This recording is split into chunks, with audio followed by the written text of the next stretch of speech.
टेरेरियो नाम के ग्रह की सेलेस्टियल अरीना में एक भरा हुआ स्टेडियम था जहां लोग इस समय की सबसे हाई लेवल बैटल देख रहे थे। डीन किंगडम का दूसरा सबसे पावरफुल वॉरियर था और उसके सामने थी नागी, इतिहास की सबसे स्ट्रॉन्ग फाइटर और रूलर। माहौल पूरी तरह टेंस था और हर कोई इस क्लैश का इंतजार कर रहा था। बैटल शुरू होते ही डीन अपने आखिरी ऑब्स्टिकल को पार करने के लिए पूरी तरह एक्साइटेड था, लेकिन नागी उसे बिना किसी एफर्ट के डॉज कर देती है। वो आसानी से उससे दूरी बनाकर लॉन्ग रेंज अटैक करती है, जैसे ये उसके लिए कोई बड़ी बात ही ना हो। डीन अपनी ताकत से उस अटैक को हवा में ही खत्म कर देता है, लेकिन नागी बिल्कुल भी रुकने वाली नहीं थी। वो लगातार प्रेशर बनाती रहती है और तुरंत एक तेज लाइट रे शूट करती है। फिर भी डीन अपनी इनक्रेडिबल स्पीड से हर अटैक को डॉज कर लेता है और एक तेज काउंटर अटैक में फाइनली नागी की बैरियर तोड़ देता है। लेकिन ये काफी नहीं था, क्योंकि नागी सिर्फ कुछ वर्ड्स बोलकर ही एक डेवास्टेटिंग ऑफेंसिव पावर इस्तेमाल करती है, जिससे डीन के पास कोई ऑप्शन ही नहीं बचता। दूसरी दुनिया में यानी अर्थ पर हमारा प्रोटैगनिस्ट क्विल इस पूरी बैटल को देख रहा था और उसे लग रहा था कि ये स्टोरी कुछ खास नहीं है। वो तो बस रिकमेंडेशन की वजह से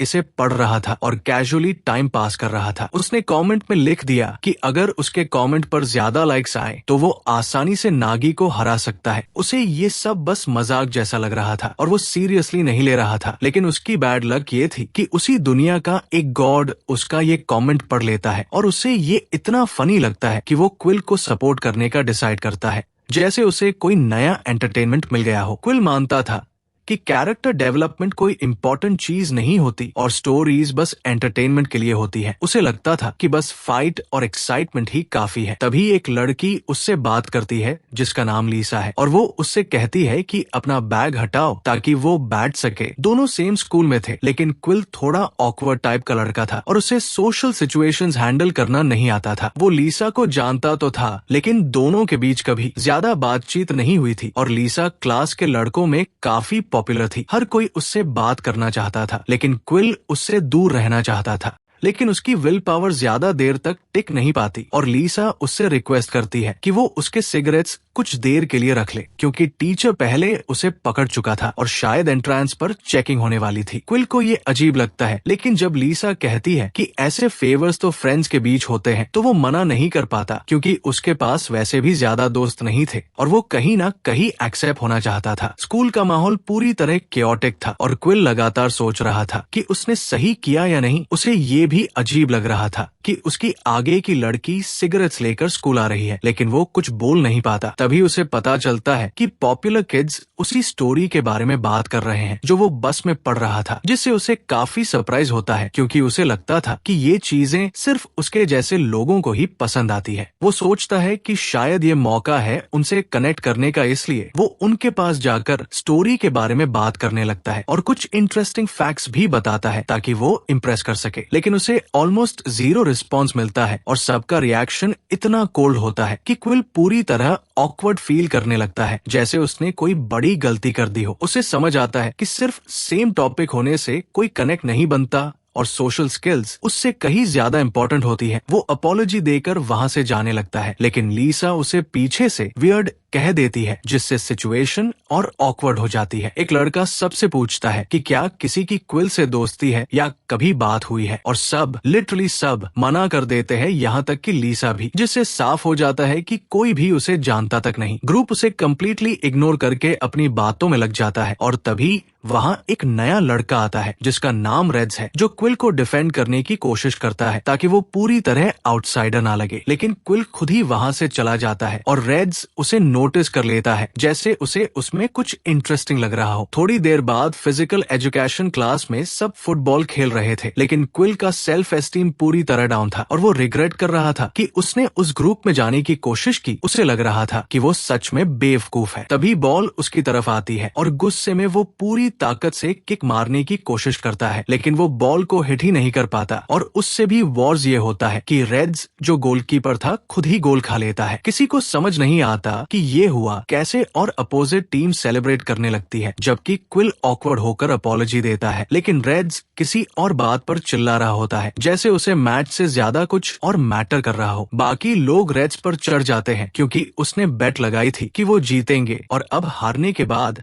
उसे पैसे देने होंगे, लेकिन रेड्स को पैसे की ज्यादा परवाह नहीं थी। बाद में मेंस बाथरूम में क्विल लीसा के सिगरेट्स फेंक देता है और बैठकर फिर वही स्टोरी पढ़ने लगता है, लेकिन मैच की गलती उसे अंदर से परेशान कर रही थी और वो खुद से ही फ्रस्ट्रेट एड था। तभी उसे बाहर से आवाजें सुनाई देती है और रेड्स अपने दोस्तों के साथ अंदर आता है तो क्विल वेट करने लगता है कि वो लोग चले जाएं। वो नहीं चाहता था कि कोई उसे उस हालत में देखे। एक लड़का कहता है कि क्विल सुबह से उन्हें इम्प्रेस करने की कोशिश कर रहा था और रेड्स इस बात पर हंसने लगता है जैसे उसे ये सब मजाक लग रहा हो। जब उससे पूछा जाता है कि वो क्विल को डिफेंड क्यों करता है तो कोई बताता है कि दोनों सेम प्राइमरी स्कूल में थे, लेकिन रेड्स कहता है कि वो क्लोज नहीं थे और उसे बस क्विल पर दया आती है। ये सुनकर क्विल अंदर से पूरी तरह टूट जाता है और उसे समझ आता है कि लोग उसे सीरियसली नहीं लेते। जाने से पहले उन्हें लगता है कि बाथरूम में कोई है और रेड्स उसे कावर्ड और पैथेटिक कह देता है। क्विल गुस्से और फ्रस्ट्रेशन से भर जाता है और सोचता है कि उसे स्टोरीज में मेन कैरेक्टर्स का हारना पसंद नहीं, क्योंकि रियल लाइफ में वो हमेशा हारता है और यही बात उसे सबसे ज्यादा हर्ट करती है। वो इस दुनिया से पूरी तरह तंग आ चुका था और अपनी खुद की स्टोरी जीना चाहता था। तभी उस दूसरी दुनिया का गॉड उसके थॉट्स सुन लेता है और डिसाइड करता है कि वो देखेगा कि क्विल असल में किस चीज का बना है। आसमान में एक विशाल लाइटनिंग स्ट्राइक तैयार होती है और वो सीधा स्कूल में क्विल के ऊपर गिरती है। सब कुछ एक पल में बदल जाता है और क्विल धीरे धीरे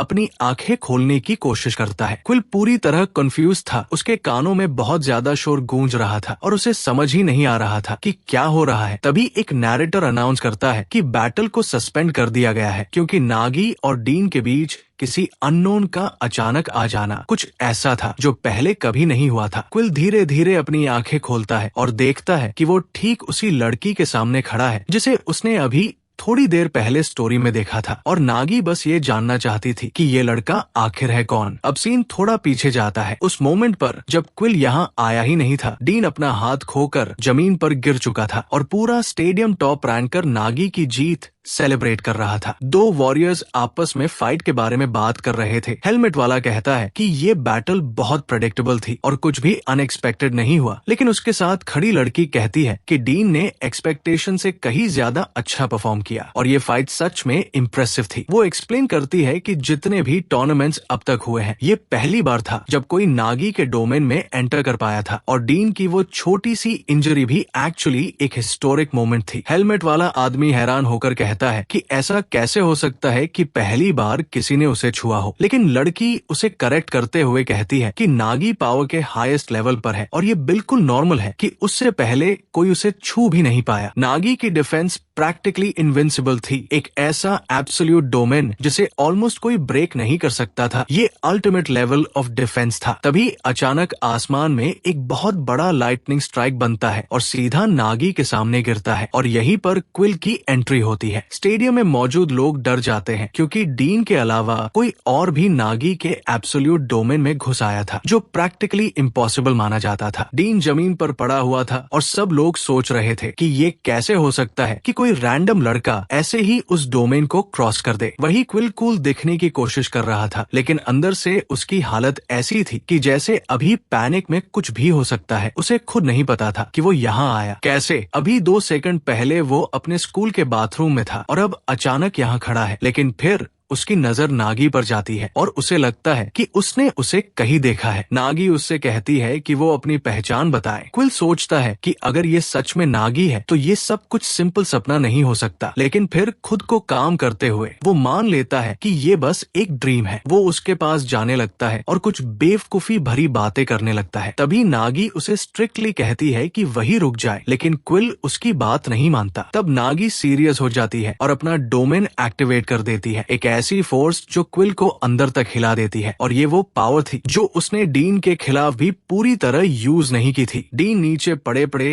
ये समझ जाता है कि नागी ने उसके साथ अपनी पूरी ताकत इस्तेमाल ही नहीं की थी और उसे यकीन था कि क्विल तो इस प्रेशर में खड़ा भी नहीं रह पाएगा, लेकिन सरप्राइजिंगली वो अभी भी खड़ा था। असल में क्विल को कुछ समझ ही नहीं आ रहा था। उसे तो बस अपने आसपास की हवा और एनर्जी इंटरेस्टिंग लग रही थी और वो सिचुएशन की सीरियसनेस समझ ही नहीं पा रहा था। नागी को लगता है कि क्विल उसे चैलेंज कर रहा है, इसलिए वो अपनी स्वॉर्ड निकालती है और सीधे उसके खिलाफ रेडी हो जाती है। ये देखकर डीन भी शॉक हो जाता है क्योंकि उसने उसके खिलाफ ऐसा रिएक्शन नहीं देखा था। डीन सोचने लगता है कि आखिर ये लड़का है कौन और कितना स्ट्रांग है। लेकिन तभी क्विल रियलाइज करता है कि वो सच में मारा जा सकता है और तुरंत डरकर नागी से माफी मांगने लगता है। उसकी हालत इतनी पैथेटिक थी कि वो अपने ही सपने में मरने से डर रहा था। लेकिन फिर अचानक उसे अपनी ही बात याद आती है और वो सोचता है कि अगर वो यहाँ भी भागेगा तो वो किस तरह का इंसान है। वो नागी से पूछता है कि क्या उसे वो वीक लगता है, क्योंकि वही वीक आदमी उसे पीछे हटने पर मजबूर करेगा। लेकिन नागी एक पल में ही उसे रोक देती है और डीन ये देखकर हैरान रह जाता है कि क्विल कितनी बेवकूफी कर रहा है। क्विल सीधा अटैक कर देता है क्योंकि उसे लगता है कि उसने नागी के इंटेंशंस पढ़ लिए हैं और उसके हिसाब से वो उसे मारना नहीं चाहती, सिर्फ डराना चाहती है। लेकिन अपने डोमेन के अंदर नागी बिना हेजिटेशन के क्विल को खत्म कर देती है। एक ही मूव में उसे काट देती है और अटैक की फोर्स उसे स्टेडियम की दीवारों से टकराकर प्रैक्टिकली खत्म कर देती है। लोग समझ ही नहीं पाते कि उन्होंने अभी क्या देखा और नागी कामली अनाउंसर से कहती है कि टूर्नामेंट के रिजल्ट्स अनाउंस करे। दूसरी डायमेंशन में बैठा गॉडियस सब देख रहा था और क्विल के परफॉर्मेंस से डिसअपॉइंटेड था। उसे लगा था कि ये ज्यादा इंटरेस्टिंग होगा, लेकिन ऐसा कुछ हुआ नहीं। वो सोचता है कि उसे लोगों के कमेंट्स पर इतना भरोसा नहीं करना चाहिए, लेकिन फिर भी वो इस गेम को यही खत्म नहीं करना चाहता था और आगे कंटिन्यू करने के लिए एक्साइटेड था। क्विल को लग रहा था कि वो मर चुका है और तभी अचानक एक अजीब सी रोशनी उसकी आंखों को ब्लाइंड कर देती है और वो खुद को एक नई जगह पर पाता है जहां एक लड़की उसे जोर से चिल्लाकर उठा रही थी। उस लड़की को हम लस कहेंगे। क्विल घबराकर उठता है और पूछता है कि वो कहाँ है, लेकिन तभी अचानक आग की एक लपट उसे घेर लेती है।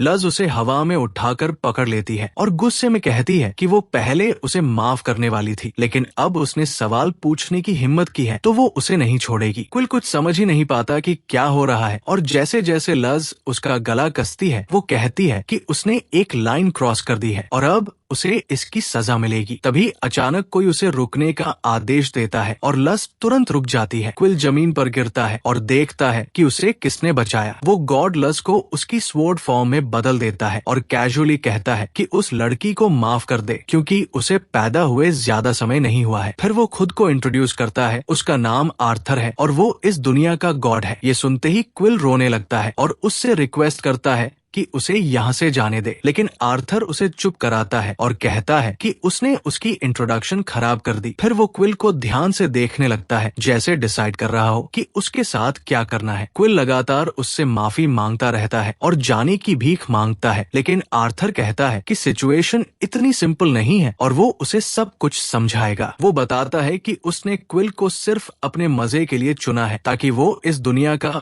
प्लेयर बन सके। क्विल को समझ ही नहीं आता कि प्लेयर क्या होता है। ये सुनकर आर्थर इरिटेट हो जाता है और कहता है कि स्टोरी में ये क्लियरली एक्सप्लेन किया गया था, इसलिए अब वो खुद उसे दिखाएगा। वो बताता है कि इस दुनिया में सेलेस्टियल अरीना नाम की एक टावर है जहां हर फ्लोर पर अलग अलग मॉन्स्टर्स और चैलेंजेस होते हैं और हर लेवल के साथ रिवॉर्ड्स और लक्ष्योरीज भी बढ़ती जाती है। प्लेयर्स वो लोग होते हैं जिनके पास अथॉरिटी होती है और सबसे इम्पोर्टेंट बात ये कि उनके पास वो ताकत होती है जिससे वो इस टावर को क्लियर कर सके। और अब क्विल को भी उसी गेम का हिस्सा बनना था। डीन दूसरा सबसे पावरफुल वॉरियर और नागी इतिहास की सबसे स्ट्रॉन्ग फाइटर दोनों ही प्लेयर्स थे और अब क्विल भी उन्हीं की तरह एक प्लेयर बनने वाला था। लेकिन क्विल पूरी तरह कंफ्यूज था और वो चिल्लाने लगता है कि वो प्लेयर नहीं बनना चाहता। उसके पास ना ताकत है, ना स्किल्स और ना ही वो डीन या नागी जैसे मॉन्स्टर्स से लड़ सकता है। वो आर्थर पर चिल्लाता है कि वो उसे मजबूर नहीं कर सकता यहाँ रहने के लिए और वो उसकी बात कभी नहीं मानेगा। लेकिन आर्थर बिल्कुल काम रहते हुए कहता है कि ये डिसीजन क्विल का खुद का था क्योंकि उसी ने ये कॉन्ट्रैक्ट शुरू किया था। सब कुछ उस स्टूपिड कमेंट की वजह से हुआ था जिसमें क्विल ने लिखा था कि अगर उसके कमेंट पर ज्यादा लाइक्स आए तो वो नागी को हरा सकता है और वही वर्ड्स अब उसके खिलाफ कॉन्ट्रैक्ट बन चुके थे। आर्थर कहता है कि वो बस वही कर रहा है जो क्विल ने खुद कहा था। हालांकि ये साफ नहीं है कि ये सच में कॉन्ट्रैक्ट था या आर्थर ने बस उसे एक्सक्यूज बनाकर यहाँ खींच लिया। आर्थर पहले सीरियस बनकर क्विल को डराता है, लेकिन फिर हंसते हुए कहता है कि वो मजाक कर रहा था और अगर क्विल सच में वापस अर्थ जाना चाहता है तो वो उसे उसकी बोरिंग और दुखी दुनिया में वापस भेज देगा। ये सुनकर क्विल सोच में पड़ जाता है क्योंकि उसकी दुनिया कोई खास नहीं थी। वहाँ लोग उसे उसे इग्नोर करते थे और शायद उसके पास कोई क्लोज कनेक्शन भी नहीं था। वो बेसिकली अकेला था। आर्थर उससे दोबारा पूछता है और इस बार क्विल कहता है कि उसके पास वापस जाने की कोई खास वजह नहीं है और अगर वो नागी को हरा दे तो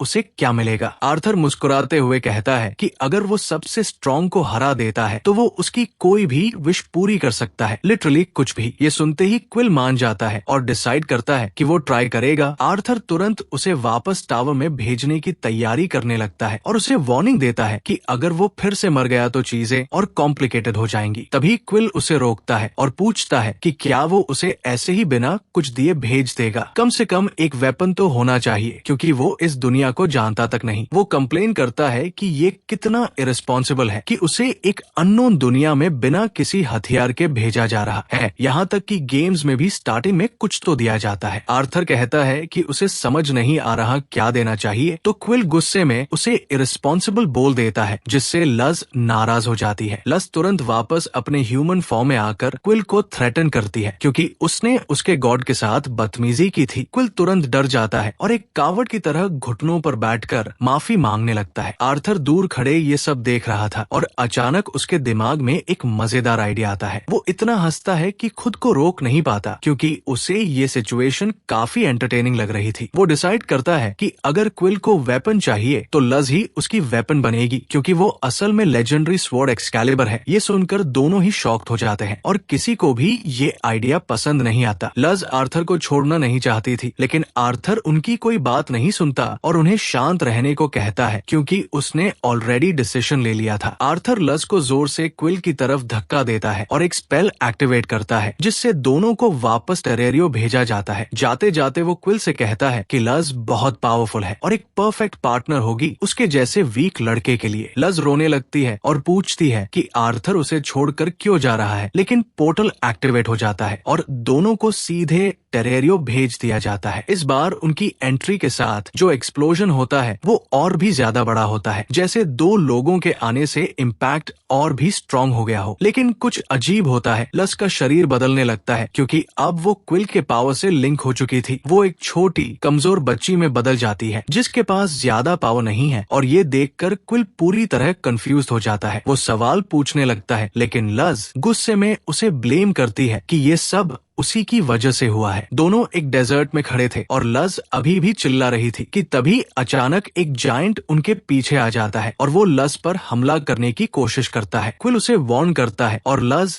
किसी तरह उस अटैक को डॉज कर लेती है, लेकिन वो जायंट रुकने वाला नहीं था। वो पूरी ताकत से बार बार अटैक करता है, जैसे वो उन्हें खत्म करना चाहता हो। क्विल सिर्फ ये देख सकता था कि हर पंच के साथ जमीन हिल रही थी और लज मुश्किल से उन अटैक से बच रही थी। आखिरकार लज क्विल के पास वापस आ जाती है और क्विल उस जायंट से पूछता है कि वो कौन है और क्यों हमला कर रहा है, लेकिन वो जवाब देने के मूड में नहीं था। वो कहता है कि यहाँ सवाल पूछने का हक उनका नहीं है और खुद को रेड हुड ग्रुप का लीडर बताता है। एक प्लेयर जो कहता है कि उसकी बेस पर अटैक करने की कीमत बहुत भारी होगी। उसकी बातें क्विल और लज को समझ ही नहीं आती, लेकिन वो अपने लोगों को ऑर्डर देता है कि पहले लज को पकड़ो और कई लोग उस पर टूट पड़ते हैं। लज गुस्से में कहती है कि उसे यही वजह थी कि उसे इंसानों की दुनिया पसंद नहीं है और क्विल पैनिक में नहीं समझ पाता कि क्या करे। लज उसे चुप कराती है और कहती है कि उसे सोचने दे। फिर वो क्विल से कहती है कि उसे मजबूती से पकड़ ले और वो अपनी ट्रांसफॉर्मेशन शुरू करती है ताकि वो फिर से एक्सकैलिबर बन सके। बाकी लोग समझ जाते हैं कि ये एक ईगो वेपन है, डिवाइन लेवल की वेपन जिसमें खुद की कॉन्शियसनेस होती है, लेकिन क्विल को समझ नहीं आता कि उसे करना क्या है। आर्थर दूर से ये सब देख रहा था और बस हंस रहा था क्योंकि उसे ये सब बहुत एंटरटेनिंग लग रहा था। लेकिन असली प्रॉब्लम ये थी कि लज अभी पूरी तरह रेडी नहीं थी और इसी हालत में दोनों पूरी तरह फंस चुके थे। अब उनके बचने का कोई आसान रास्ता नहीं था। लज एक ऐसी वेपन थी जिसके अंदर आत्मा थी। ऐसे वेपन्स डिवाइन होते हैं, लेकिन जरूरी नहीं कि वो हमेशा सबसे स्ट्रॉन्ग हो, क्योंकि उनका बेस पावर तो अच्छा होता है पर उनकी असली ताकत उनके विल्डर की मेंटल स्ट्रेंथ पर डिपेंड करती है। और इसी वजह से इस समय लज प्रैक्टिकली ऑलमोस्ट यूजलेस बन चुकी थी। हर बार जब लज ट्रांसफॉर्म होती थी वो एक अलग डायमेंशन में चली जाती थी जो स्वॉर्ड के अंदर होता था। वहां से वो बाहर की सारी चीजें देख सकती थी, लेकिन इस बार वो खुद ही वापस नॉर्मल फॉर्म में आ गई क्योंकि उसने खुद को पहले कभी इतना वीक और बेकार महसूस नहीं किया था। वो गुस्से में क्विल पर चिल्लाती है कि वो जो चाहे करे क्योंकि उसे अब किसी चीज से मतलब नहीं है और वो बस अकेले रहना चाहती है। उसकी हालत फ्रस्ट्रेशन और ह्यूमिलिएशन से भरी हुई थी। रेड हुड का लीडर ये सब देखकर सोचता है कि उसने गलती कर दी और क्विल पर चिल्लाने लगता है कि वो दोनों सिर्फ कचरा है और बार बार ये कहता है कि उन्होंने उसकी बेस पर हमला किया है और अब उन्हें इसकी कीमत चुकानी पड़ेगी। ये लोग सच में पागल थे और उनके इरादे काफी खतरनाक थे। कम से कम क्विल तो मेंटल ब्रेकडाउन के एज पर पहुंच चुका था, लेकिन लज और भी ज्यादा गुस्से में थी क्योंकि उसे क्विल के साथ कंपेयर किया जा रहा था। एनिमीज को उसके अंदर की पावर महसूस हो रही थी और साफ था कि ये लोग इस स्टोरी के सबसे नीचे लेवल के विलेंस में से हैं। वही आर्थर ये सब देखकर समझ जाता है कि लज ने अभी भी अपनी कुछ पावर होल्ड करके रखी हुई है। आर्थर के लिए ये सब सिर्फ एंटरटेनमेंट था और वो क्लियरली देख पा रहा था कि लज अपनी असली ताकत से कहीं ज्यादा स्ट्रांग है। सिर्फ एक अटैक में वो सामने की चट्टानों को चीर सकती थी। लज गुस्से में पूरी तरह जल रही थी और वो उन्हें भागने का मौका नहीं देना चाहती थी, लेकिन आर्थर को ये सब बोरिंग लगने लगता है। तभी आर्थर उसकी डिवाइन पावर एब्जॉर्ब कर लेता है और उसी के साथ लज वो आखिरी चीज भी खो देती है जो उसे स्पेशल बनाती थी, यानी उसका कनेक्शन उस डिवाइन डायमेंशन से जहां आर्थर रहता था। अब सिचुएशन और भी डेंजरस हो जाती है क्योंकि जैसे ही लीडर देखता है कि लज की पावर खत्म हो चुकी है वो तुरंत ऑर्डर देता है कि दोनों को खत्म कर दिया जाए। क्विल एल नोटिस करता है कि लज अब लड़ने के काबिल नहीं है और वो भागने का सोचता है, लेकिन फिर खुद से सवाल करता है कि क्या ये कावर्डनेस नहीं है। लेकिन जब वो लीडर की आंखों में देखता है उसे समझ आ जाता है कि अगर वो अभी नहीं भागा तो वो यही मारा जाएगा। कई लोग लज पर टूट पड़ते हैं और वो पीछे मुड़कर क्विल से चिल्लाकर कहती है कि क्या वो कम से कम 1 या 2 लोगों को हैंडल कर सकता है, लेकिन क्विल डर के मारे जम सा गया था। वो खुद को झूठ बोल रहा था कि शायद इस नई दुनिया में सब बदल जाएगा, कि वो खुद बदल जाएगा, लेकिन रियलिटी ये थी कि वो अभी भी वही था जो भागता है और दूसरों पर डिपेंड करता है। वो घुटनों पर गिर जाता है और खुद से कहता है कि भागना ही उसे आता है। तभी उसे रेड्स की बातें याद आती है कि वो सिर्फ एक पैथेटिक लड़का है। उधर लज घायल हो चुकी थी और लीडर उसका मजाक उड़ा रहा था कि अब वो कितनी कमजोर हो गई है, लेकिन लज हंसकर कहती है कि उसे हराने के लिए उसे और उसके सारे आदमी मिलकर आना पड़ रहा है। लीडर इरिटेट होकर उसे खत्म करने के लिए आगे बढ़ता है और एक और भारी अटैक मारने वाला होता है, लेकिन ठीक उसी पल क्विल बीच में आकर उसे रोक लेता है और लज को प्रोटेक्ट करता है। अटैक उसकी पीठ पर लगता है, लेकिन सरप्राइजिंगली वो पूरी तरह टूटता नहीं है। लज चिल्लाती रहती है कि उसे यहाँ से भाग जाना चाहिए था। क्विल उससे पूछता है कि वो क्यों नहीं अपनी जान दाव पर लगा सकता किसी फाइट को जीतने के लिए, और ये सुनकर लज समझ जाती है कि क्विल के अंदर कुछ बदल गया है। वो खड़ी होती है और कहती है कि अब उन्हें ये साथ में करना होगा। इस बार दोनों एक साथ लड़ेंगे, साइड बाय साइड। एक जोरदार एक्सप्लोजन होता है और इस बार क्विल की डिटर्मिनेशन पूरी तरह बदल चुकी थी। ये एक्सकैलिबर का स्ट्रॉन्गेस्ट फॉर्म नहीं था, लेकिन अब वो उसकी बेसिक पावर इस्तेमाल कर पा रहा था। उसे महसूस होता है कि वो जीत सकता है क्योंकि असली लड़ाई बाहर वालों से नहीं बल्कि खुद से है। लज अपनी एनर्जी स्वॉर्ड में ट्रांसफर करती है और अब क्विल के हाथ में ग्लोइंग एक्सकैलिबर होती है। लीडर पीछे हटने वाला नहीं था। उसके आदमी उस पावर को देखकर डर गए थे, लेकिन वो खुद एक्साइटेड था क्योंकि उसे ऐसे फाइटर्स पसंद थे जिनसे लड़ने में मजा आए। वो उन लोगों से नफरत करता था जो सिर्फ अपने वेपन्स पर डिपेंड करते हैं, और यही रीजन था कि उसने ये गैंग बनाई थी। वो अपनी ताकत पर पूरा भरोसा करता था। वो अपनी पूरी ताकत जमीन पर मारता है और एक बहुत बड़ी चट्टान को उखाड़ कर हवा में उठा लेता है। उसे यकीन था कि एक ईगो वेपन उसके रॉ पावर का सामना नहीं कर सकती। वो पूरी ताकत से उस चट्टान को क्विल पर फेंक देता है ताकि उसे कुचल सके, लेकिन क्विल हिलता तक नहीं और एक काम स्टांस लेता है जैसे उसे पूरा भरोसा हो। जैसे ही चट्टान उसके ऊपर गिरती है, एक तेज रोशनी उसे 2 हिस्सों में काट देती है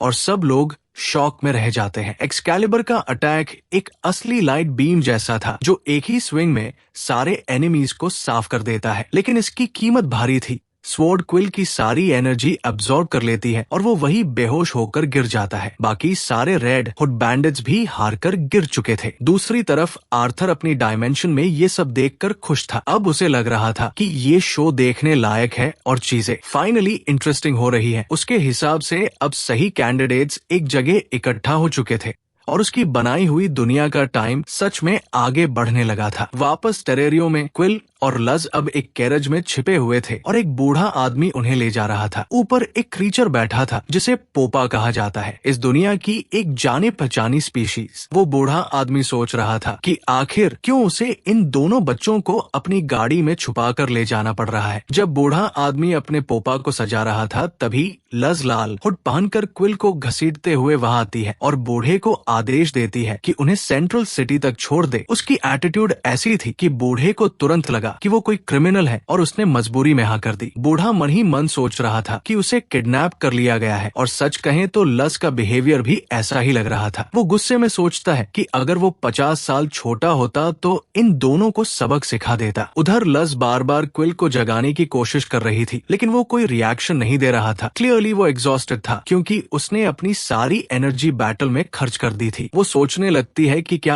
आर्थर उसे लेने आएगा या फिर क्या होगा अगर क्विल पागलों की तरह उठ गया। तभी अचानक क्विल नींद में ही एक कोरियन डिश का नाम चिल्लाता है जिससे लस डर जाती है और सिर पर एक पंच मार देती है जिससे क्विल का सिर फूल जाता है। इसके बाद दोनों उस रेड हुड वाली फाइट के बारे में बात करने लगते हैं। क्विल खुद हैरान था कि उसने क्या किया लेकिन लस उसे डांटती है क्योंकि उसे कुछ याद ही नहीं था। लस को लगता है कि क्विल ने आर्थर की डिवाइन पावर यूज की थी और किसी गॉड की ताकत इस्तेमाल करना कोई छोटी बात नहीं होती। ये पावर लोगों को नॉकआउट करने के लिए थी, मारने के लिए नहीं। वो मानती है कि चाहे क्विल दिखने में बेवकूफ लगे लेकिन उसने एक्सकैलिबर को पकड़कर डिवाइन पावर इस्तेमाल की जो अपने आप में बड़ी बात थी। क्विल कहता है कि उसे कुछ वेग सा याद है और लज उसे बोलती है कि जो भी याद है वो बता दे क्योंकि हर चीज काम आ सकती है। लेकिन क्विल उल्टा उसे थैंक यू बोल देता है कि उसने उस पर भरोसा किया और फिर उसका नाम लेने की कोशिश करता है जिससे दोनों में बच्चों जैसी लड़ाई शुरू हो जाती है क्योंकि लज इंसिस्ट करती है कि उसका नाम एक्सकैलिबर है। थोड़ी नोकझोंक के बाद आखिरकार वो सेंट्रल सिटी पहुंच जाते हैं जहां से टावर शुरू होती है और यही प्लेयर्स को ट्रेन किया जाता है। क्विल एंट्रेंस पर सिक्योरिटी देखकर घबरा जाता है क्योंकि उसके पास ऐसे आइटम्स थे जो इस दुनिया में अननोन थे और वो बस एक छोटी लड़की के साथ था। उसे लगता है कि अब उसे खुद ही सर्वाइव करना होगा लेकिन लज उसे इंटरप्ट करके कहती है कि पैसे की चिंता नहीं है क्योंकि उसने रेड हुड गैंग का सारा लूट ले लिया है और अब वो खुद को टीम की बड़ी बहन मान रही थी। दोनों ये डिसाइड कर रहे थे कि रात को क्या खाएंगे। तभी अचानक कोई चिल्लाता है कि उन्हें पकड़ लिया गया है। असल में वो बूढ़ा आदमी गार्ड्स के पास कंप्लेंट करने चला गया था कि उसे किडनैप किया गया। वो गार्ड्स को बता रहा था कि इन बच्चों ने उसे थ्रेटन किया था। लज गुस्से में चिल्लाती है कि उसने बस मदद मांगी थी लेकिन क्विल तुरंत खुद को विक्टिम बना देता है और कहता है कि वो तो बेहोश था। ये सुनकर लज उसे पीटना शुरू कर देती है और गार्ड चिल्लाते हैं कि ड्रामा करने का कोई फायदा नहीं क्योंकि रेड हुड गैंग वांटेड है और बूढ़ा कहता है कि ये दोनों उसी गैंग के लोग हैं। शुरू से ही बूढ़े को यही लगा था कि ये दोनों क्रिमिनल्स हैं और अब सारे सोल्जर्स उन्हें घेर लेते हैं। दूर से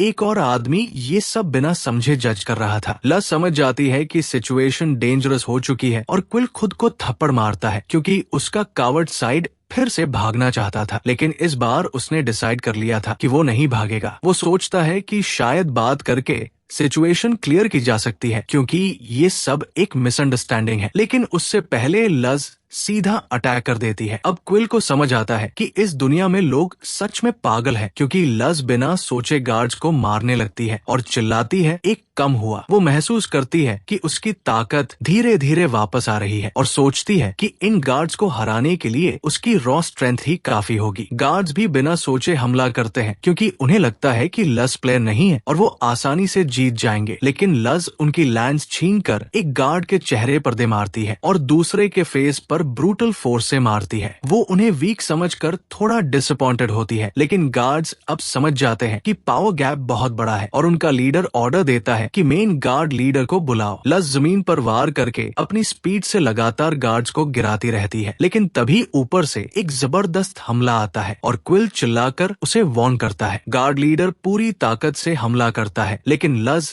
समय रहते स्वॉर्ड में ट्रांसफॉर्म हो जाती है और अटैक बचाकर फिर से क्विल के हाथ में आ जाती है। स्वॉर्ड के अंदर से लस चिल्लाती है कि वो उस अटैक को डॉज कर सकती थी, लेकिन क्विल कहता है कि उसके पास ऐसी स्पीड नहीं है, उसकी सबसे बड़ी ताकत उसकी चालाकी है। जैसे एक प्रे को पता होता है कि असली खतरा कहाँ है। आर्थर की दी हुई पावर से उसकी इंस्टिंक्ट और तेज हो गई थी और उसे साफ महसूस हो रहा था कि गार्ड लीडर बहुत डेंजरस है। वो आदमी अपना नाम रैन बताता है और कहता है कि उसका अटैक मिस हो गया, लेकिन अगली बार ऐसा नहीं होगा। वो सच में एक पावरफुल प्लेयर था। रैन अपने कपड़ों को ही वेपन की तरह इस्तेमाल करता था और उसकी ताकत देखकर क्विल को डर लगने लगता है। लज उसे कहती है कि फोकस करे और डर से बाहर आए, क्योंकि अगर वो जमीन को इतना डैमेज कर सकता है तो उनके लिए वो और भी खतरनाक है। क्विल मानता है कि उसे डर लग रहा है, लेकिन वो भागेगा नहीं। तभी उसे महसूस होता है कि स्वॉर्ड अचानक हैवी हो गई है और लज बताती है कि ये उसकी करंट स्ट्रेंथ की वजह से है। वो कहती है कि इस हालत में वो सिर्फ 2 मिनट तक एक्सकैलिबर का पावर यूज कर सकता है। ये सुनकर क्विल सोचता है कि क्या उन्हें सच में लड़ना चाहिए। वो आर्ग्यू करता है कि उनका गोल नागी को हराना है और रैन से लड़ना उन्हें आगे नहीं बढ़ाएगा, लेकिन लस कहती है कि या तो वो रैन को हराएं या फिर वो दोनों मारे जाएंगे। रैन उनकी बातें इग्नोर करके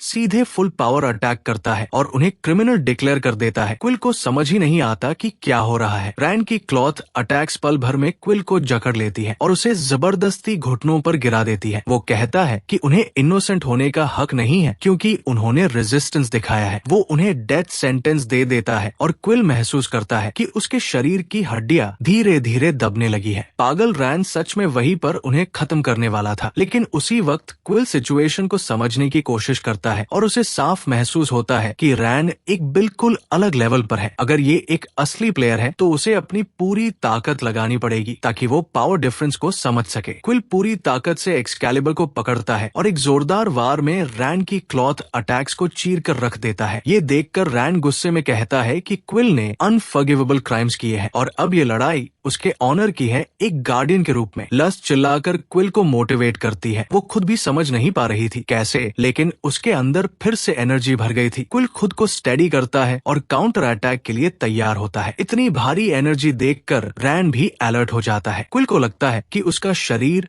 और स्वॉर्ड दोनों पावर से ओवरफ्लो कर रहे हैं, जैसे ये आर्थर की दी हुई ताकत हो। लेकिन अटैक करने से पहले उसकी नजर आसपास खड़े इनोसेंट लोगों पर पड़ती है। कुछ बूढ़े लोग रैन के पास ही खड़े थे और अगर वो अटैक करता तो वो भी घायल हो जाते। क्विल का ग्रिप ढीला पड़ जाता है और वो साफ कहता है कि वो इनोसेंट लोगों को हर्ट नहीं करना चाहता। ये सुनकर लज उस पर चिल्लाने लगती है कि ये मौका था। रैन तुरंत ये मौका समझ जाता है और बिना देर किए उन पर टूट पड़ता है। वो क्विल के चेहरे पर एक भारी पंच मारता है जिससे वो सीधे जमीन पर जा गिरता है। अगर वो बच गया तो सिर्फ इसलिए क्योंकि आर्थर ने उसके अंदर बेसिक स्ट्रेंथ डाल दी थी, वरना वो वही खत्म हो जाता। रैन अब और सीरियस हो जाता है क्योंकि उसे लगता है कि ये दोनों डेंजरस है। अगर वो उसके अटैक से बच सकते हैं तो उनके पास और भी हिडन पावर हो सकती है। वो अपनी क्लॉथ को वेपन में बदलता है और फिर से अटैक करने के लिए स्टांस लेता है। क्विल अभी भी शॉक में था और लस खुद को ब्लेम करने लगती है कि वो केयरलेस थी। रैन अटैक करने ही वाला होता है कि अचानक एक फ्लफी बॉल जैसी क्रीचर वहां आ जाती है। वो एक पोपा था जो दोनों को प्रोटेक्ट कर लेता है। रैन हैरान रह जाता है क्योंकि उसे समझ नहीं आता कि एक सेक्रेट पोपा इन दोनों को क्यों बचा रहा है। लोगों में फुसफुसाहट शुरू हो जाती है कि अगर किसी को पोपा भी प्रोटेक्ट करे तो रैन भी उसे हार्म नहीं कर सकता क्योंकि पोपा इस दुनिया में सेक्रेड होते हैं। रैन मजबूरी में अपना अटैक रोक देता है। वो अब कन्विंस था कि ये दोनों हॉस्टाइल हैं, लेकिन पोपा की वजह से वो उन्हें मार नहीं सकता। इसलिए वो लस को बेहोश करने के लिए एक कंट्रोल्ड अटैक करता है और बाकी गार्ड्स को आदेश देता है कि दोनों को कैसल की सेल में बंद कर दिया जाए। इस तरह दोनों को कैद कर लिया जाता है। रैन अपने किंग को सारी बात बताता है और किंग कहता है कि उसने जल्दबाजी में बच्चों पर अटैक किया। उसे तो मजा आता अगर वो देखता कि पोपा ने रैन को कैसे रोका। रैन इंसिस्ट करता है कि ये दोनों सस्पिशियस है और कुछ अजीब पावर रखते हैं। तब किंग क्विल की टाई दिखाता है और कहता है कि इसका मटेरियल और डिजाइन अलग है, इसलिए ये लोग अनयूजुअल है। किंग को याद आता है कि उसने पहले भी किसी को ऐसी टाइम में देखा था और वो नाम लेता है रेज का, जो इस दुनिया में आया था और नागी के गिल्ड में शामिल हो गया था। वो एक्सप्लेन करता है कि ये सिटी फैक्शंस या गिल्ड्स में डिवाइडेड है और हर फैक्शन का एक लीडर होता है, इसलिए डीन जैसे लोगों को हर नए व्यक्ति पर ध्यान देना पड़ता है। उधर जेल में क्विल और लस बंद थे और उनके पास एक पोपा भी था जो जैसे उन्हें प्रोटेक्ट कर रहा था। क्विल लस से बात करने की कोशिश करता है लेकिन वो उसे इग्नोर कर देती है। क्विल समझ जाता है कि ये सब उसकी गलती है, अगर वो समय पर अटैक करता तो शायद वो यहाँ नहीं होते। फ्रस्ट्रेशन में वो खुद को मारने लगता है। लस उसे रोकती है और खुद माफी मांगती है। वो कहती है कि फाइट उसने शुरू की थी और वो सिचुएशन हैंडल नहीं कर पाई, इसलिए ये सब उसकी गलती भी है। वो क्विल से कहती है कि वो उसे मारे ताकि वो रिस्पॉन्सिबिलिटी ले सके, लेकिन क्विल कंफ्यूज हो जाता है कि ये कैसी थिंकिंग है। उसे लगता है कि लस का दिमाग बस वायलेंस से भरा है और इसलिए वो हर सिचुएशन में फाइट करना चाहती है। वो टॉपिक बदल देता है और उसे लस कहकर बुलाता है, जबकि उसका असली नाम एक्सकैलिबर है। लस को फर्क नहीं पड़ता कि क्विल उसे क्या बुलाता है और दोनों कुछ देर के लिए शांत हो जाते हैं, लेकिन काफी समय बीत चुका था और अब उन्हें एस्केप करना था। बाहर गार्ड्स नींद में थे और तभी रैन और डीन वहां पहुंचते हैं। गार्ड्स माफी मांगते हैं लेकिन डीन कैजुअली कहता है कि इतनी बोरिंग जगह में किसी को भी नींद आ जाएगी। रैन उन्हें डांटता है और पूछता है कि कैदी कहाँ है। तभी अचानक जेल के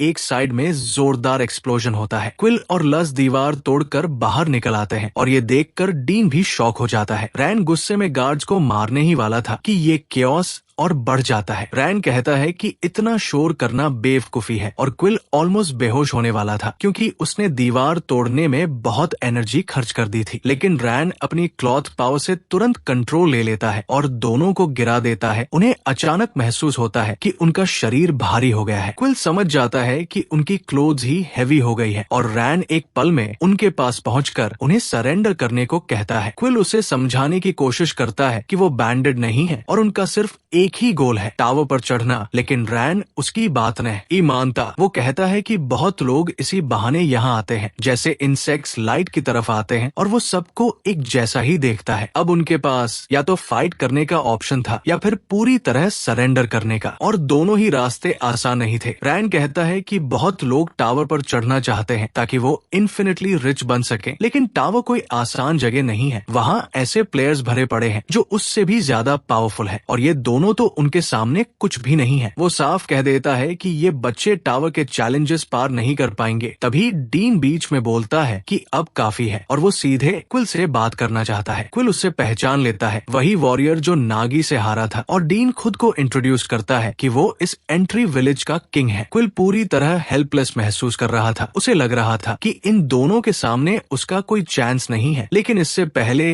कि वो कुछ समझ पाता वो बेहोश हो जाता है। कुछ देर बाद क्विल होश में आता है और उसे समझ ही नहीं आता कि क्या हो रहा है। सब कुछ अजीब लग रहा था और आसपास के बच्चे भी उसका मजाक उड़ा रहे थे। लस भी वही थी और वो गुस्से में उससे पूछती है कि वो यहाँ क्यों है। वो इंसिस्ट करती है कि उन्हें यहाँ से भागना होगा क्योंकि ये मौका सही है। तभी अचानक रैन पीछे से आ जाता है और कहता है कि अब उन्हें उसके साथ चलना होगा क्योंकि किंग उनसे मिलना चाहता है। क्विल उसके पीछे पीछे चलता है लेकिन अंदर से डरा हुआ था क्योंकि कुछ समय पहले यही आदमी उन्हें मारने वाला था। उसे समझ नहीं आ रहा था कि अब क्या होने वाला है और लस भी उसके साथ नहीं थी। उसके बिना क्विल खुद को बिल्कुल हेल्पलेस महसूस कर रहा था, जैसे एक पंचिंग बैग। आखिरकार वो किंग के ऑफिस पहुंचते हैं जहां डीन उनका इंतजार कर रहा था। डीन उसकी तारीफ करता है कि उसने जेल की दीवार तोड़ दी, जो कि कोई आसान काम नहीं है। वो क्यूरियस होकर पूछता है कि क्या उसने वही पावर यूज की थी जिससे वो नागी के डोमेन में घुस पाया था। उसे जानना था कि क्विल के अंदर कैसी ताकत है। क्विल फंस जाता है क्योंकि अगर वो झूठ बोले तो ये डेथ सेंटेंस हो सकता है और अगर सच बताएं तो शायद कोई उस पर यकीन ही ना करे। डीन नोटिस करता है कि क्विल नर्वस है, इसलिए वो कहता है कि अगर वो जवाब नहीं देना चाहता तो कोई बात नहीं, ये नॉर्मल है कि प्लेयर्स अपने पावर्स का ओरिजिन छुपाते हैं। वो बताता है कि उसने उसे बस क्यूरियोसिटी में बुलाया था और अब उसे उसकी बिलोंगिंग्स वापस करनी है जो जेल में कॉन्फिस्केट की गई थी। क्विल समझ जाता है कि उसे इनोसेंट डिक्लेयर कर दिया गया है और अब वो क्रिमिनल नहीं रहा। ये सब उस बूढ़े आदमी की वजह से हुआ जिसने साफ कहा कि उसे यकीन नहीं था कि ये दोनों रेड हुड गैंग के हैं। क्विल को ये सोचकर थोड़ी हंसी आती है कि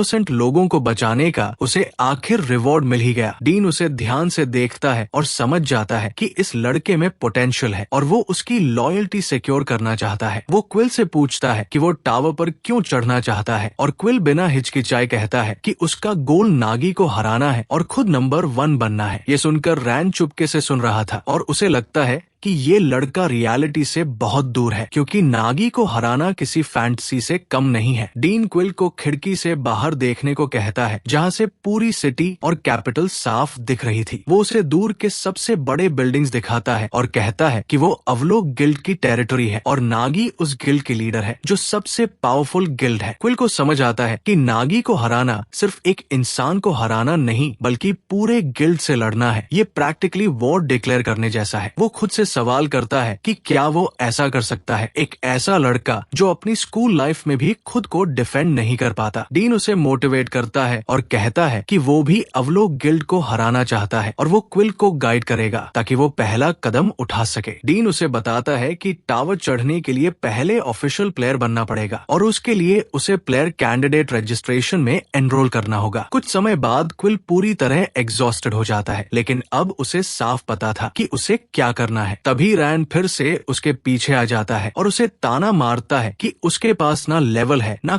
करेज प्लेयर बनने का। वो उसे प्रोवोक करता है और कहता है कि डीन की बातें सुनकर वो बेवकूफी कर रहा है और उसे रियलिटी समझनी चाहिए। रैन ऑलमोस्ट फिर से उसे मारने वाला होता है, लेकिन लज बीच में आ जाती है और उसका हाथ पकड़कर रोक देती है। ये देखकर क्विल खुद हैरान रह जाता है। लज गुस्से में रैन पर चिल्लाती है कि वो कोई नहीं होता ये डिसाइड करने वाला कि वो क्या कर सकते हैं या नहीं। वो कहती है कि वो और क्विल दोनों स्ट्रॉन्ग बनेंगे और उसे गलत साबित करेंगे। क्विल भी हिम्मत जुटाकर कहता है कि वो दोनों सबसे स्ट्रॉन्ग बनेंगे और एक दिन नागी को हराएंगे। ये सुनकर रैन उन्हें वार्निंग देता है कि वो उन पर नजर रखेगा जब तक उनकी एरोगेंस खत्म नहीं हो जाती। जैसे ही रैन चला जाता है, क्विल डर के मारे जमीन पर बैठ जाता है और लज उसे डांटती है कि उठे, क्योंकि उन्हें आगे बढ़ना है। अब दोनों डिसाइड करते हैं कि उन्हें क्या करना है और सीधे रजिस्ट्रेशन के लिए निकल पड़ते हैं। वहाँ पहले से बहुत सारे लोग खड़े थे जो प्लेयर बनना चाहते थे। यहाँ एक औरत थी जिसका नाम लाया था और वो इस विलेज में कैंडिडेट्स को सिलेक्ट करने की जिम्मेदार थी। सब कुछ तैयार था और सिलेक्शन प्रोसेस शुरू होने वाला था, लेकिन इससे पहले स्टोरी थोड़ा पीछे जाती है, क्योंकि ऑथर अक्सर पिछले इवेंट्स दिखाता है ताकि चीजें क्लियर हो सके। और असल में उस समय क्विल और लज अभी भी इस नई दुनिया में पूरी तरह खोए हुए थे। क्विल सोचता है कि वो खुद ही जगह ढूंढ लेगा, लेकिन डीन ने उसे पहले ही कहा था कि अगर रास्ता भटक जाए तो बस उन लोगों के पीछे चलना जो रफ दिखते हों। पर प्रॉब्लम ये थी कि क्विल को खुद ही नहीं पता था कि रफ लोग दिखते कैसे हैं। वो नर्वस हो जाता है और इधर उधर देख ही रहा होता है कि तभी लस को कुछ अजीब सुनाई देता है। एक पागल आदमी अपने बॉस से परमिशन मांग रहा था कि वो आसपास के लोगों का खून पी सके। लस को तुरंत समझ आता है कि शायद ऐसे ही लोग प्लेयर कैंडिडेट होते हैं और वो क्विल को खींचकर उनके पीछे चलने लगती है। हालांकि क्विल को अब भी डाउट था कि वो सही डायरेक्शन में जा रहे हैं या नहीं। तभी अचानक एक बड़ा सा आदमी सामने आता है, एक जायंट जैसा जिसे हम क्वर्वो कहेंगे। वो क्विल को हटने के लिए कहता है और क्विल बिना झगड़े के साइड हो जाता है, लेकिन लस हमेशा की तरह एटीट्यूड दिखाते हुए पूछती है कि क्या वो उसे मैनर्स सिखाएं। और इसी तरह उन बड़े लोगों को फॉलो करते हुए दोनों आखिरकार सही जगह पहुंच जाते हैं। क्विल चारों तरफ देखता है और नोटिस करता है कि यहाँ बहुत सारे लोग हैं जो प्लेयर बनने के लिए खड़े हैं। उनमें क्वर्वो भी शामिल था। यहीं पर लाया नाम की इंस्ट्रक्टर खड़ी थी और वो देख रही थी कि ज्यादातर कैंडिडेट्स आ चुके हैं, इसलिए वो सिलेक्शन शुरू करने वाली थी। क्विल को डीन की बात याद आती है कि उसे बस खुद को स्पेशल प्रूव करना है। अगर वो अपनी पावर दिखा दे जो उसने रेड हुड लीडर के खिलाफ इस्तेमाल की थी, तो वो पास हो सकता है। लेकिन प्रॉब्लम ये थी कि डीन तो चिल था, जबकि लाया बिल्कुल अलग थी। वो सिर्फ कैंडिडेट्स को देखकर डिसाइड कर रही थी कि कौन पास होगा और कौन फेल। क्विल और लज ये देखकर समझ जाते हैं कि सिचुएशन उतनी आसान नहीं है और क्विल सोचने लगता है कि लाया का सिलेक्शन क्राइटेरिया समझना बहुत जरूरी है। तभी लाया एक बड़े से आदमी के सामने खड़ी होती है और सार्केस्टिकली पूछती है कि क्या उसे जैसे सुपरवाइजर को एक साधारण कैंडिडेट को देखने के लिए ऊपर देखना पड़ेगा। वो आदमी बच्चे की तरह जवाब देता है, जिससे लाया इरिटेट हो जाती है और पीछे खड़े सभी लोगों को डिस्क्वालीफाई कर देती है। पीछे खड़ा एक आदमी गुस्से में बोलता है कि वो 5 घंटे से इंतजार कर रहा है और उसे मौका तक नहीं मिला। तब लाया उसे अपना क्राइटेरिया दिखाने का फैसला करती है। वो एक बड़ा स्टोन गोलम समन करती है और कहती है कि सिलेक्शन का सिर्फ एक रूल है, जो वो डिसाइड करे वही फाइनल है, और अगर किसी को प्रॉब्लम है तो वो उससे लड़ सकता है। वो साफ कहती है कि ये लोग अपनी आंखों से डिफरेंस देखे कैंडिडेट और इंस्ट्रक्टर के बीच, ताकि उन्हें अपनी जगह समझ आए। लेकिन लज इस बात से बिल्कुल अग्री नहीं करती और जोर से बोलती है कि सिर्फ प्लेयर होने से उसे दूसरों को नीचा दिखाने का हक नहीं मिलता। लज गुस्से में कहती है कि अगर प्लेयर होना ऐसा है तो लाया खुद ही एक जोक है। क्विल उसे शांत कराने की कोशिश करता है, लेकिन लज और भड़क जाती है। वो कहती है कि अगर प्लेयर बनने के लिए ऐसा बनना पड़ता है तो इसका कोई मतलब नहीं है। लाया ये सुनकर सीधे लज के सामने आ जाती है। वो कहती है कि अगर लज एक हिट भी सह लेती है तो वो उसे कैंडिडेट मान लेगी, और लज कॉन्फिडेंटली चैलेंज एक्सेप्ट कर लेती है। दोनों के बीच टेंशन बढ़ जाता है और बाकी लोग भी रिएक्ट करने लगते हैं। कुछ को मजा आ रहा था तो कुछ इरिटेट हो रहे थे। क्विल ये सब देखकर डर जाता है, लेकिन कुछ बोलने से पहले ही उसके पीछे एक जोरदार एक्सप्लोजन होता है। किसी ने लाया के गोलेम को डिस्ट्रॉय कर दिया था। एक नया आदमी आता है जो कहता है कि ये सिलेक्शन बोरिंग है और उसे ये पसंद नहीं कि कोई लाया जैसा इंसान दूसरों का फ्यूचर डिसाइड करे। उसका नाम जियो था और वो अपने मॉन्स्टर के साथ आया था। वो सीधे लाया को चैलेंज करता है और अपने मॉन्स्टर को अटैक करने का आदेश देता है। लाया तैयार थी लड़ने के लिए, लेकिन इससे पहले क्विल खुद आगे बढ़ जाता है और लस को जल्दी आने के लिए कहता है। लेकिन उससे पहले कि वो कुछ करे, एक और स्ट्रॉन्ग फाइटर आता है और जियो के मॉन्स्टर को सेकंड्स में डिस्ट्रॉय कर देता है। उसका नाम पास्टिस था। जियो शॉक में था कि उसका मॉन्स्टर इतनी आसानी से खत्म हो गया, और तभी एक लड़की सामने आती है जिसे हम लिलिट कहेंगे। वो जियो को सरेंडर करने को कहती है। जियो मना करता है, लेकिन उसके साथ ही पीछे हट जाते हैं और अंत में गार्ड्स उसे पकड़ लेते हैं। वो चिल्लाता है कि वो एक दिन बदला लेगा। इसके बाद सिचुएशन शांत हो जाती है, लेकिन अब बाकी कैंडिडेट्स के मन में सवाल उठने लगते हैं। क्वर्वो पूछता है कि बाकी लोगों का क्या होगा और टेस्ट क्या है। सब कंफ्यूज थे कि क्या सिर्फ लाया की इच्छा से ही फेल होना पड़ेगा। लाया अपना गोलेम फिर से बनाती है और नोटिस करती है कि सबको उसके क्राइटेरिया से प्रॉब्लम है, लेकिन अचानक वो अनाउंस करती है कि सभी पास है। सब शॉक में पड़ जाते हैं क्योंकि किसी को समझ नहीं आता कि ये कैसे हुआ। लेकिन लाया एक्सप्लेन करती है कि उसका असली टेस्ट ये था कि कौन रेजिस्टेंस दिखाता है। अगर कोई बिना सवाल किए रूल्स मान लेता है तो वो प्लेयर बनने के लायक नहीं है। इसलिए जो लोग अपोज कर रहे थे वही एक्चुअली पास हुए। लिलिट कहती है कि इतने ज्यादा लोग पास हो गए हैं जो एक्सपेक्टेड नहीं था। लाया मानती है कि लस की वजह से बाकी लोग भी रेजिस्ट करने लगे, लेकिन वो कहती है कि वो इतने सारे कैंडिडेट्स को आगे नहीं जाने दे सकती, इसलिए वो अब एक फाइनल टेस्ट लेगी। वो क्विल और लस से उनके नाम पूछती है और फिर अनाउंस करती है कि अगर ये दोनों एक्सेप्शनल पावर दिखाते हैं तो वो बाकी सबको भी मौका देगी। अब सबकी नजर क्विल और लस पर थी। उन्हें साबित करना था कि वो सच में प्लेयर बनने के लायक है। फिर भी क्विल और लस दोनों को एक दूसरे पर भरोसा था और अचानक एक तेज रोशनी पूरे मैदान में फैल जाती है, इतनी तेज कि वहाँ मौजूद सारे कैंडिडेट्स चौंक जाते हैं और कुछ तो अपनी आंखें तक ढक लेते हैं। लिलिट और पास्टिस भी हैरान रह जाते हैं क्योंकि उन्हें यकीन नहीं हो रहा था कि क्विल के पास एक ईगो वेपन है। लेकिन प्रॉब्लम ये थी कि दोनों अभी भी उसकी ट्रांसफॉर्मेशन को प्रॉपर्ली कंट्रोल नहीं कर पा रहे थे। लाया उन्हें सिर्फ 5 सेकंड देती है कि वो उसे इम्प्रेस करें। टाइम बहुत कम था और लस पैनिक में आ जाती है क्योंकि उसे लगता है कि वो फेल हो जाएंगे। वो क्विल से कहती है कि वो कोई टैलेंट या स्ट्रॉन्ग इमोशन यूज करे ताकि स्वॉर्ड ज्यादा पावर जनरेट कर सके, लेकिन क्विल खुद ही हेल्पलेस था क्योंकि उसे लगता था कि उसके पास कोई खास टैलेंट ही नहीं। लेकिन तभी उसे एक चीज याद आती है जो सिर्फ उसके पास है। वो लस से कहता है कि उस पर भरोसा करे और अपना ट्रम्प कार्ड दिखाने के लिए तैयार हो जाता है। सबके सामने वो अपना फोन निकालता है,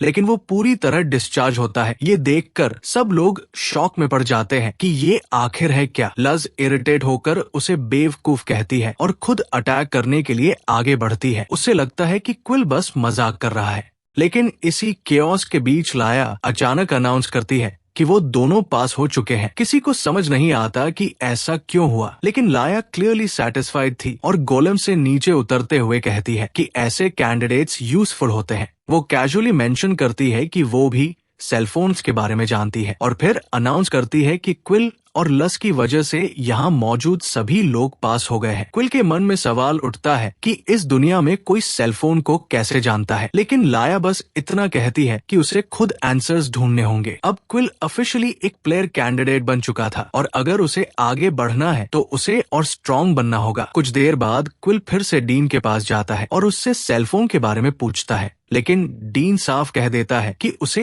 इसके बारे में कुछ नहीं पता। वो कहता है कि वो पूरी तरह फोकस्ड है नागी को हराने पर और बाकी चीजों में उसका इंटरेस्ट नहीं है, इसलिए क्विल ये टॉपिक वही खत्म कर देता है। रूम से बाहर निकलते हुए क्विल सोचता है कि अगर लाया सेलफोन जानती है तो शायद इस दुनिया में और भी अर्थ के लोग मौजूद हैं। लेकिन अपने पुराने वर्ल्ड को याद करके उसे डर लगता है। वो बदलना चाहता है लेकिन ये आसान नहीं होगा। उधर एक थीफ छुपकर क्विल और डीन की बात सुन लेता है और ये इन्फॉर्मेशन देने के लिए भाग जाता है, लेकिन डीन को पहले ही पता चल चुका था कि कोई उन्हें स्पाई कर रहा है। डीन सीक्रेटली ऑर्डर देता है कि पता लगाया जाए कि सेलफोन क्या है और लोग इसमें इतना इंटरेस्टेड क्यों हैं। वो स्पाई अपनी लोकेशन पर पहुंचकर क्वर्वों को सारी जानकारी देता है कि क्विल और डीन के बीच कनेक्शन है और वो एक सेलफोन नाम की चीज से जुड़ा है। क्वर्वो खुश होकर कहता है कि अगर वो सेलफोन चुरा लाए तो उसे उसका आधा रिवॉर्ड मिलेगा, जो बहुत बड़ी रकम थी। लेकिन जैसे ही स्पाई जाने लगता है क्वर्वो उसे पीछे से मार देता है क्योंकि वो कोई लूज एंड नहीं छोड़ना चाहता था। अब वो अपने लोगों को आदेश देता है कि सेलफोन ढूंढा जाए। वो साफ कहता है कि जो भी बीच में आएगा उसे मार दिया जाएगा। अब उनका टारगेट सिर्फ एक था, क्विल का सेलफोन। कुछ समय बाद जब डीन वहाँ से चला जाता है क्वर्वो अपने लोगों को प्लान आगे बढ़ाने का आदेश देता है। अब सीन वापस विलेज में आता है जहां क्विल, लज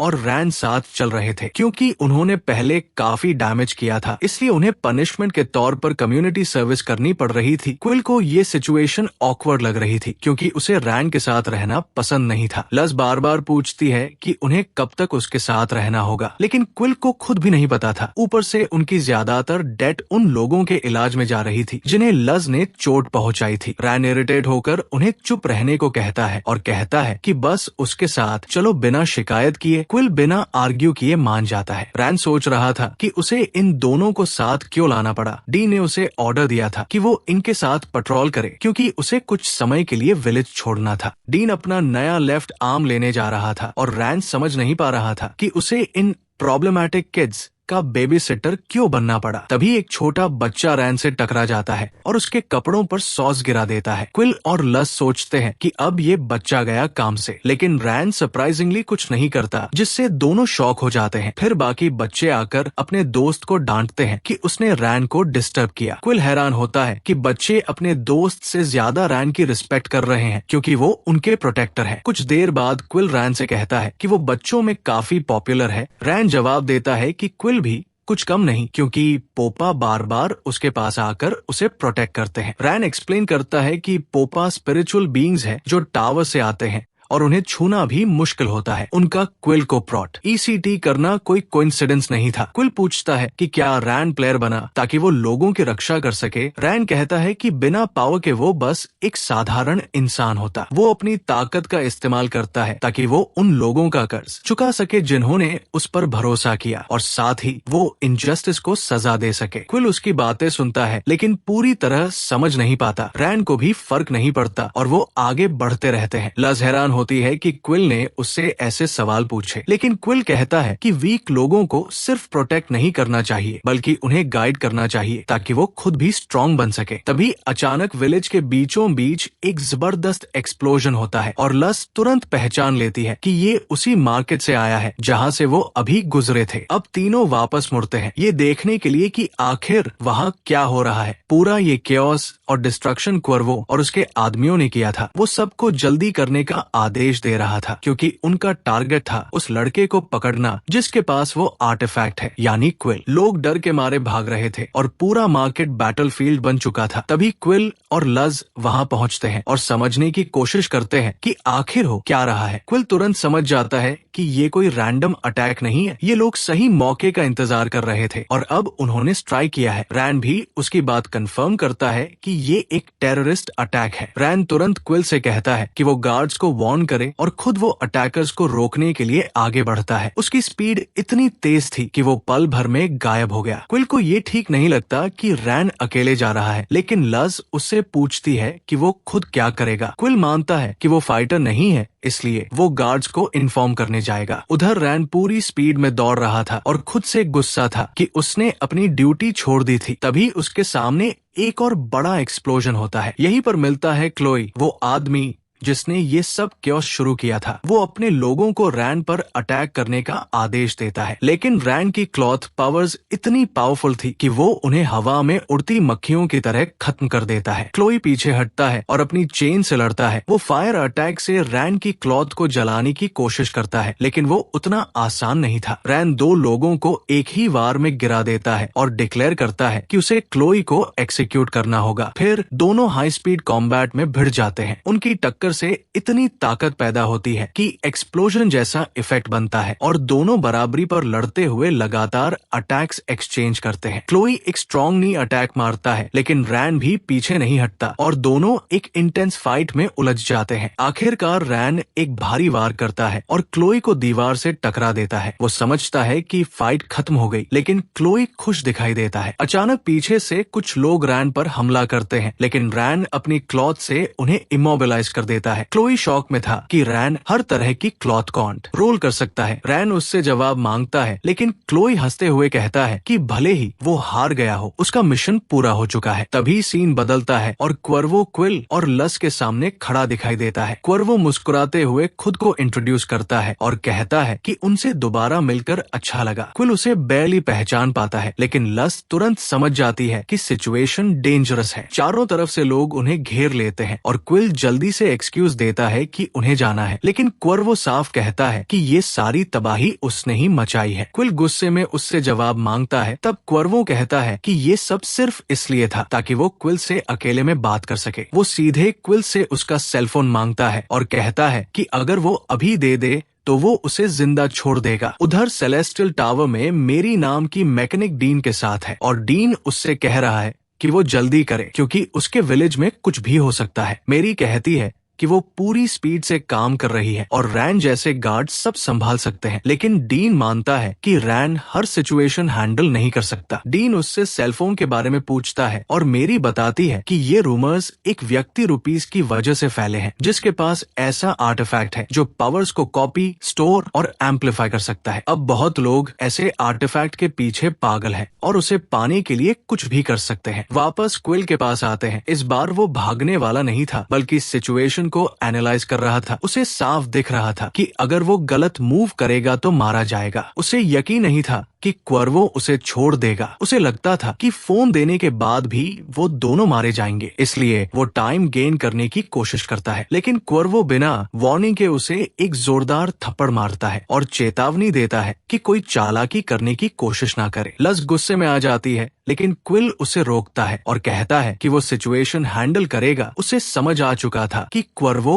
कितना स्ट्रांग है। वो रियलाइज करता है कि सीधा लड़ना सुसाइड होगा, इसलिए वो टेम्परेरी फोन देने का फैसला करता है। तभी अचानक एक छोटी लड़की वहां आ जाती है जो सबको वार्न करती है। वो क्वर्वो को भी छिपने के लिए कहती है, लेकिन क्वर्वो इरिटेट हो जाता है कि उसके आदमी एक बच्ची को भी रोक नहीं पाए। वो उस लड़की पर अटैक करने की कोशिश करता है, लेकिन क्विल बीच में आकर उसे बचा लेता है। अब क्वर्वो पूरी तरह सीरियस हो जाता है और कहता है कि नेगोशिएशन खत्म, अब वो क्विल को मारकर फोन लेगा। क्विल तुरंत लस को भागने को कहता है और सेलफोन उसकी तरफ फेंक देता है ताकि गार्ड्स का अटेंशन उधर जाए। लस उसे पकड़ने दौड़ती है, लेकिन बाकी लोग उसे घेर लेते हैं। उसे जमीन पर गिराकर इमोबिलाइज कर दिया जाता है और क्वर्वो आदेश देता है कि उसे पकड़े रखो ताकि वो फोन यूज ना कर सके। लेकिन उसी मोमेंट लस ट्रांसफॉर्म हो जाती है और एक बड़ा एक्सप्लोजन होता है जो दूर खड़े रैन का ध्यान खींच लेता है। क्वर्वो कंफ्यूज हो जाता है कि ये फोन एक्टिवेट हुआ या नहीं,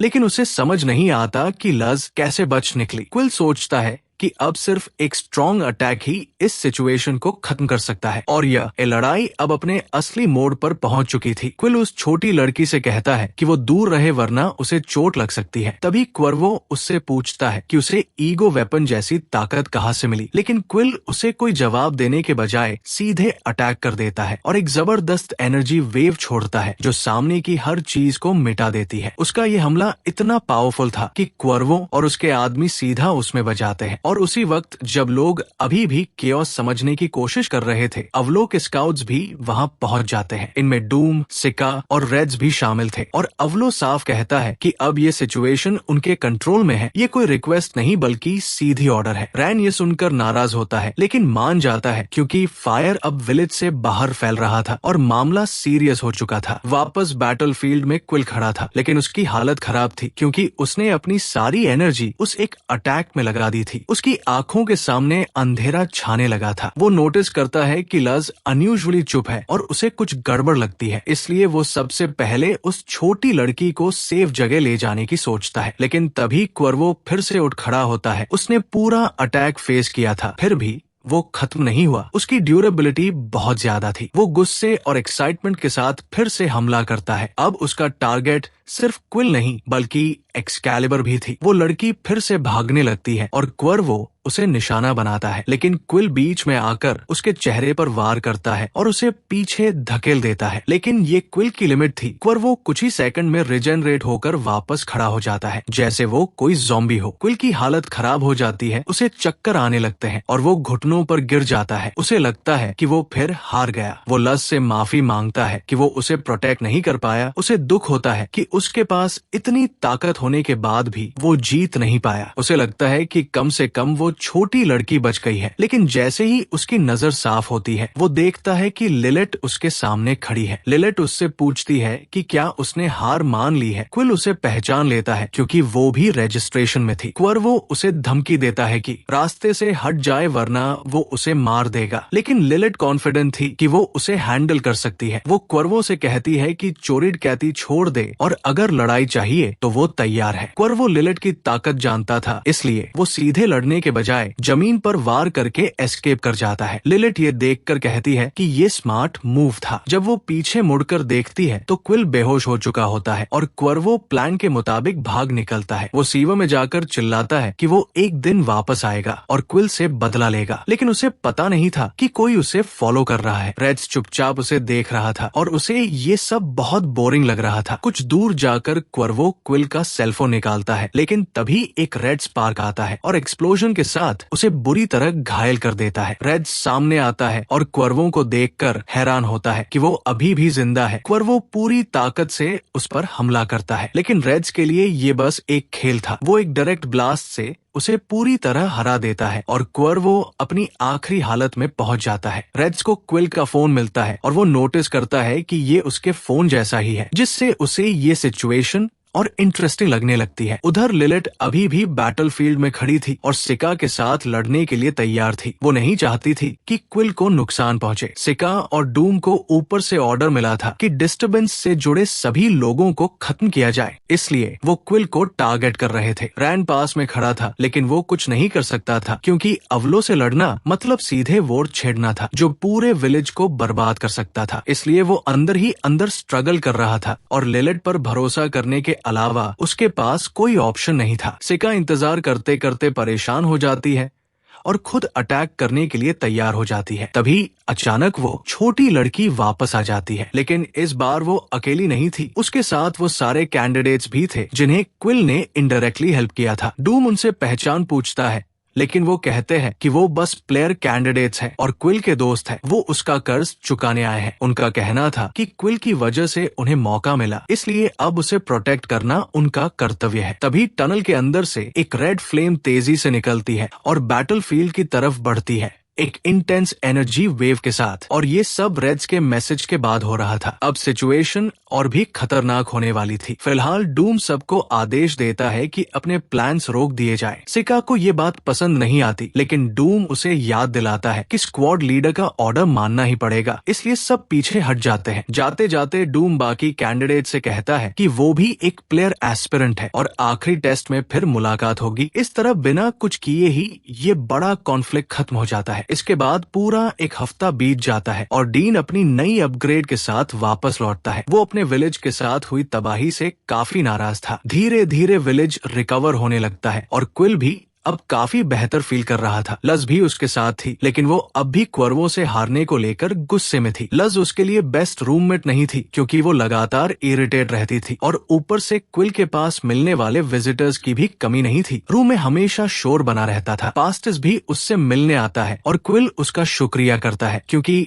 उसी की वजह से बाकी कैंडिडेट्स ने उसकी मदद की थी। क्विल अभी भी अटैक को लेकर परेशान था, लेकिन पास्टिस उसे शांत करता है और बताता है कि क्वर्वो खत्म हो चुका है और उसके लोग पकड़े जा चुके हैं। वो कहता है कि सबसे जरूरी है कि दोनों ठीक हो जाए और रिकवर करें, बाकी चीजें बाद में देखी जाएंगी। क्विल टावर के बारे में सोचता है जहाँ नागी रहती है, लेकिन उसके पास उसके बारे में ज्यादा जानकारी नहीं थी, इसलिए वो पास्टिस से पूछता है, लेकिन पास्टिस मना कर देता है क्योंकि वो दोनों राइवल्स प्लेयर बनने के लिए, इसलिए वो कोई इन्फॉर्मेशन शेयर नहीं कर सकता और वहाँ से चला जाता है। तभी और लोग गिफ्ट्स लेकर आते हैं और इतनी भीड़ हो जाती है कि क्विल को डर लगता है कि कहीं रूम टूट ही ना जाए, लेकिन कोई जाने को तैयार नहीं था। तभी रैन आता है और क्विल को समझ आ जाता है कि अब कुछ गड़बड़ होने वाली है। रैन ओपनली कहता है कि उसे आजकल के कैंडिडेट्स पसंद नहीं है, लेकिन फिर भी वो उनके सामने घुटनों पर बैठ जाता है और उन्हें धन्यवाद देता है क्योंकि उन्होंने विलेज को बचाया था। ये सीन देखकर सब शॉक रह जाते हैं, क्योंकि किसी ने रैन से ये एक्सपेक्ट नहीं किया था। वो क्वाइटली रूम छोड़ देता है। बाहर जाते हुए वो क्विल की बात याद करता है कि वो उसे समझ